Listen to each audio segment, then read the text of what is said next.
এই বর্তমান উপদেষ্টার কথায় প্ররোচনায় এসে আমাদের উপরে হামলা করে এবং তাদেরকে নির্মমভাবে আঘাত করে এবং একজন তাকে ছুরি দিয়ে স্ট্যাব করা হয়।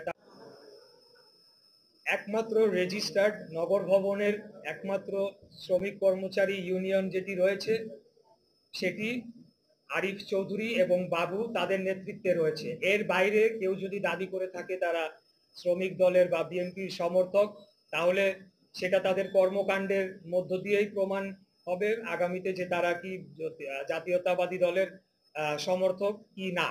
তারা যদি এই বর্তমান উপদেষ্টার কথায় প্ররোচনায় এসে আমাদের উপরে হামলা করে এবং আমাদের এই আন্দোলনে যারা সবচেয়ে পরিচিত মুখ হিসেবে যাদেরকে আমরা প্রতিদিন দেখেছি তাদেরকে নির্মমভাবে আঘাত করে এবং একজন তাকে ছুরি দিয়ে স্ট্যাব করা হয়, তার লাংসে একটা ফুটা হয়েছে, আমরা জানি না তার কি হবে, এবং আরো কয়েকজনের খুবই অত্যন্ত খারাপ অবস্থা রয়েছে। তো তাই আমি বলবো যে তাদের যে কর্মকাণ্ড সেটি বলে দেয় তারা দোসরের আচরণ করছে নাকি আমাদের সমর্থকের ভূমিকা পালন করছে। ধন্যবাদ।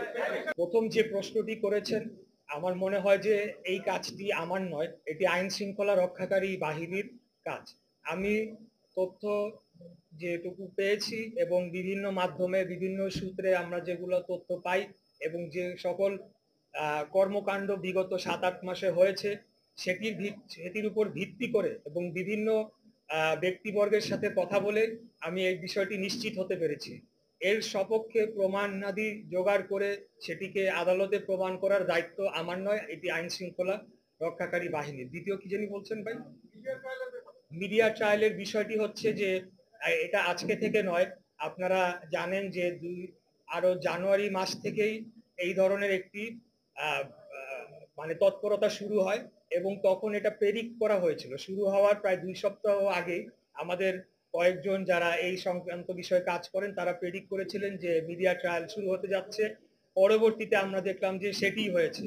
এখানে লক্ষ্য করতে হবে যে বিগত দিনে মিডিয়ার ভূমিকা এবং মিডিয়ার মালিকরা কারা ছিলেন, কারা মিডিয়ার মালিকানা পেয়েছেন, খুনি হাসিনার আমলে কাদেরকে মিডিয়ার মালিকানা দেওয়া হয়েছে, তারা কি ভূমিকা পালন করেছে, তাদের বক্তব্য শেষ দিন পর্যন্ত কি ছিল, এমনকি 3 তারিখেও তারা কি ধরনের বক্তব্য দিয়েছে। অতএব মিডিয়া ট্রায়ালের মুখোমুখি যে আমরা হচ্ছি এটা অস্বাভাবিক কোনো ঘটনা নয়, কারণ সব জায়গাতেই কিন্তু তারা রয়ে গিয়েছে, তাদেরকে কিন্তু এখনো সেইভাবে শুদ্ধি অভিযান বা যেটি বলেন আপনি, যার মাধ্যমে এরকম সাংবাদিকতা যেটিকে হলুদ সাংবাদিকতা বলা যায় বা একপাক্ষিক সাংবাদিকতা